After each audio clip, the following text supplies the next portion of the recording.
कि मैं कुछ बन तो गया, पर अभी भी कुछ कमी सी लग रही। मतलब यही कि मैंने पढ़ने के लिए जो संघर्ष किया वो इन बच्चों को ना करना पड़े, इसलिए मैं टीचर बना था। पर कुछ नहीं, तू मेरे साथ चल, हम चाय पीने चलते हैं। लेकिन ठीक है।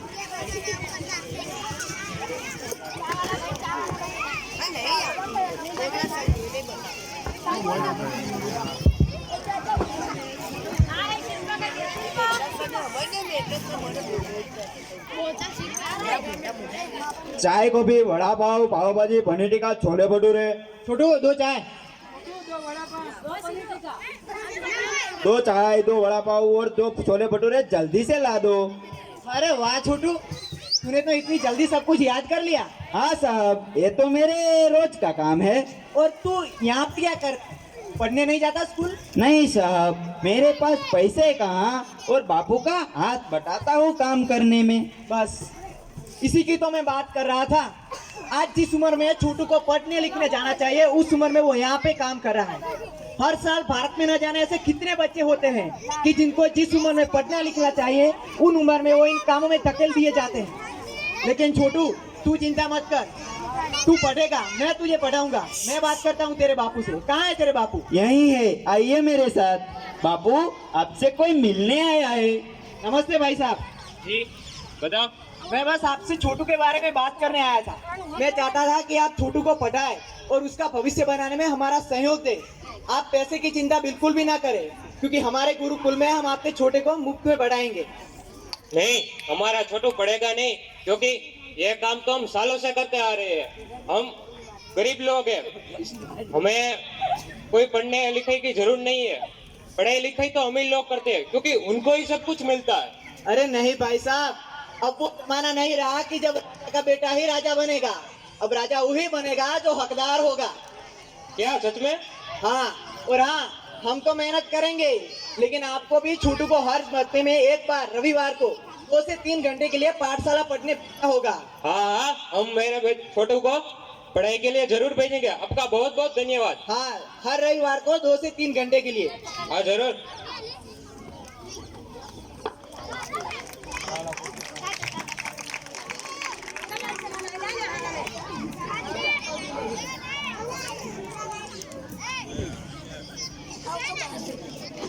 A B C D E F G H I J K L M O P Q R S T U V W X Y Z। ए मेरे वतन के लोगों, जरा आँख में भर लो। अरे वाह बेटा, गाना तो बहुत अच्छा गा लेता है तू। और ये ABCD के बाद कुछ आता है? नहीं साहब, ये तो सब सुन सुन के याद रह गया है। और तू तो स्कूल नहीं जाता? नहीं साहब, कैसे जाए, बापू के पास इतने पैसा ही नहीं है। जहाँ देखो वहाँ यही सोच। पर बेटा तू चिंता मत कर, मैं बात करूंगा तेरे घर वालों से। तू पढ़ेगा और अपने दोस्तों को भी साथ लेके आना। हम तुम्हें अंग्रेजी बोलना और ABCD दोनों सिखा देंगे। सच्ची साहब? हाँ ठीक है।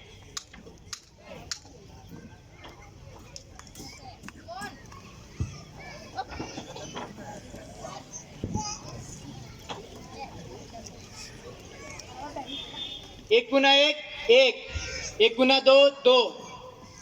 वैसे बच्चों, क्या तुम में से किसी को पता है कि हमारे देश की राजधानी का नाम क्या है? किसी को पता है? दिल्ली। अरे ये कौन बोला? अरे बेटा इधर आना तू।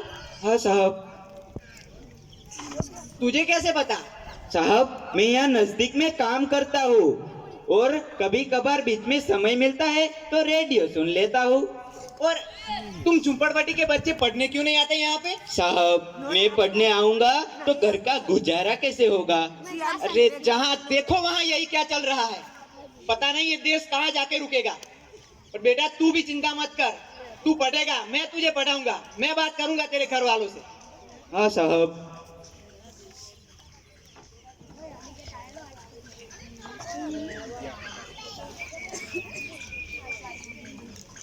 सुनिए सुनिए, नमस्कार।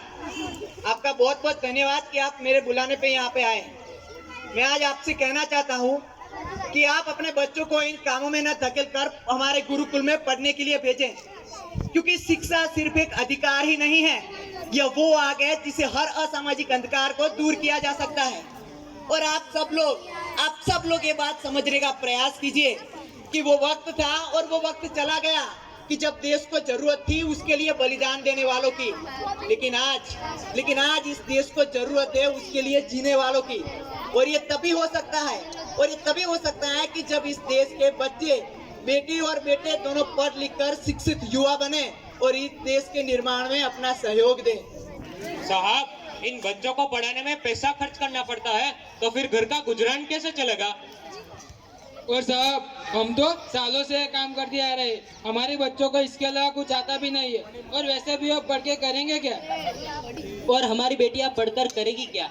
आखिर में घर का चूल्हा ही फूकना है और शादी के बाद पति की सेवा ही करनी है। अरे यही सोच तो हमें दूर करनी है।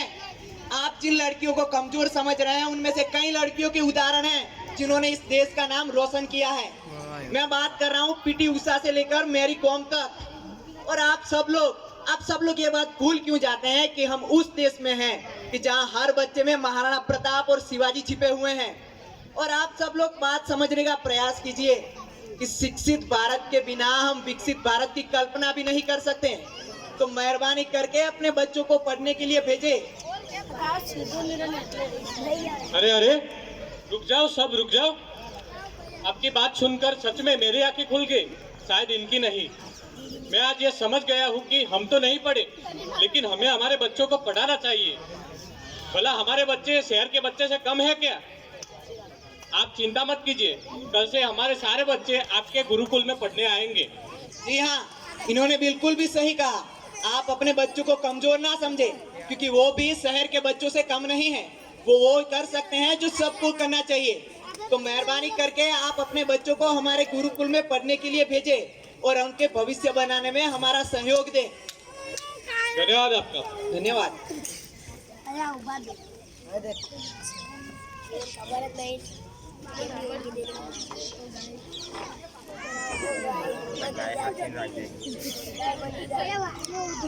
चल यार, चलते हैं कहीं। क्यों इन झुपड़पट्टी के गवारों के साथ अपना टाइम बर्बाद कर रहे हैं? अरे ये गवार नहीं है, इनको मैं पढ़ाऊंगा और इनका भविष्य बनाऊंगा। मतलब तू ये छोटी सी गुरुकुल लगा के इनका भविष्य बनाएगा? हाँ, शायद तू सही कह रहा है।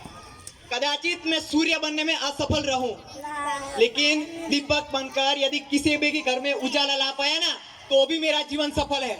मतलब तू कहना क्या चाहता है? ये शहर के बच्चों को टक्कर दे सकते? नहीं यार, मैं ये कभी नहीं कहता कि ये शहर के बच्चों को टक्कर देंगे, लेकिन ये अपने जीवन में आने वाली हर मुसीबत का डटकर सामना करेंगे। कुछ नहीं सुनना मुझे, तू चल यहाँ से मेरे साथ। अरे मैं नहीं आ सकता, इन बच्चों का भविष्य मेरे हाथों में है। अगर राजा को तैयार करना है तो राजा के बेटे को ही पढ़ाना होगा ना। लंगड़े घोड़े को डरबी की रेस में नहीं उतारते शिक्षक बाबू, उन्हें स्टेशन के बाहर टट्टू बना के 2-2 रुपए में सवारी करवाते। तो शायद आज तू भी पहली बार देखेगा कि ये 2-2 रुपए का टट्टू कैसे डरबी की रेस भी जीतता है। तो मैं तुझे चैलेंज करता हूँ, शहर के बच्चों को हरा के दिखा। आज से ठीक 1 साल बाद हम मिलेंगे। ठीक है, मैं अभी लेके आऊंगा इन्हें। मिलते हैं 1 साल बाद। ठीक है।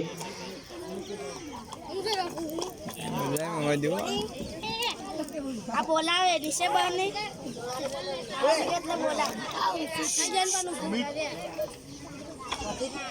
पक्का हमारे बच्चे ही अव्वल आएंगे। और इस प्रतियोगिता में अव्वल आए हैं हमारे गुरुकुल के बच्चे।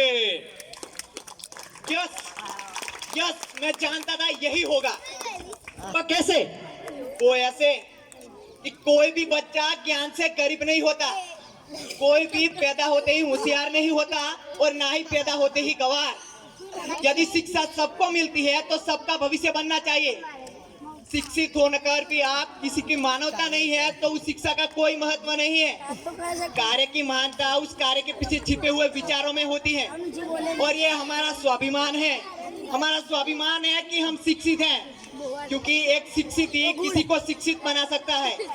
और ये बच्चे, इनके माता पिता और उनके भी माता पिता बस यही सोच चलती आ रही है कि पढ़ लिख कर करेंगे क्या। सालों से ये इसी अंधेरी सोच में जीते आ रहे हैं। अनपढ़ होना एक बीमारी है जो इनको मानसिक गरीबी से पीड़ित कर रही है, और इस बीमारी का उपचार सिर्फ और सिर्फ शिक्षित होना ही है।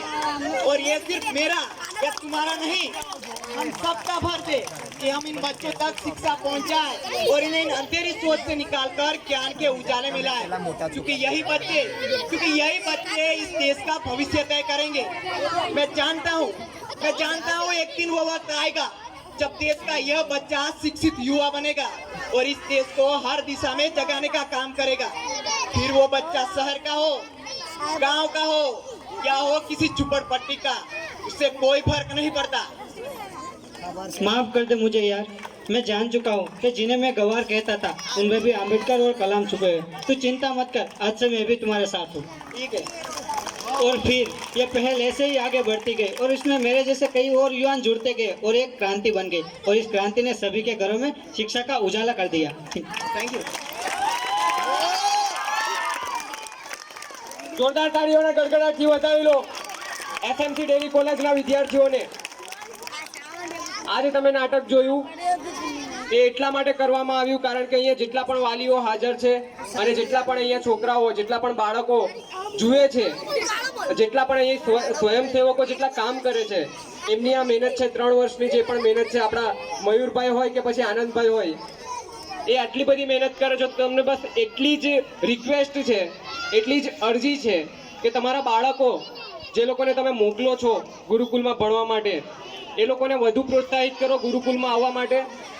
અમે જેટલા પણ સ્વયંસેવકો છે રાત દિવસ મહેનત કરીએ છીએ કે વિદ્યાર્થીઓ ભણી જાય, એ લોકો કોઈક વધારે બીજી જગ્યાએ આગળ વધે। અને તમને બધાને એટલી જ રિક્વેસ્ટ છે, એટલી જ પ્રાર્થના છે કે બીજા પણ તમારી આજુબાજુમાં જેટલા પણ વિદ્યાર્થીઓ હોય, જેટલા સ્કૂલ નથી જઈ શકતા, એ લોકોને ગુરુકુલમાં મોકલો। અને અમારો એક જ લક્ષ્ય છે કે આપણે આ જ રીતે આણંદને, આણંદ જિલ્લાને, ગુજરાતને અને હજુ પણ એને વૈશ્વિક પાયે હજુ પણ વિદ્યાર્થીઓને મજબૂત કરવા છે, એ લોકોને શિક્ષણ આપવું છે। એટલે આપણા જેટલા પણ વિદ્યાર્થીઓએ હમણાં નાટક કર્યું એ લોકોને ફરી તાળીઓના ગડગડાટથી વધાવી લો એકવાર બધા। અને જ્યારે આવા સારા નાટકો થાય ને ત્યારે પછી પેલું યાદ આવી જાય, પેલું જે કીધું આપણે ઝવેરચંદ મેઘાણીએ એકવાર એક કાવ્ય ગાયેલું એ યાદ આવી જાય કે ઘન ઘોર જરે જહોર મારું મન,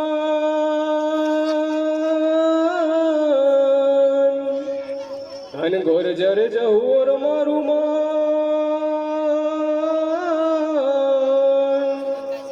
મારું મન મોર બની થન ઘાટ કરે, મન મોર બની થન ઘાટ કરે, મન મોર બની થન ઘાટ કરે, હે મારું મન મોર બની થન ઘાટ કરે, મન મોર બની થન ઘાટ કરે, મોર બની થન ઘાટ કરે, મન મોર બની થન ઘાટ કરે।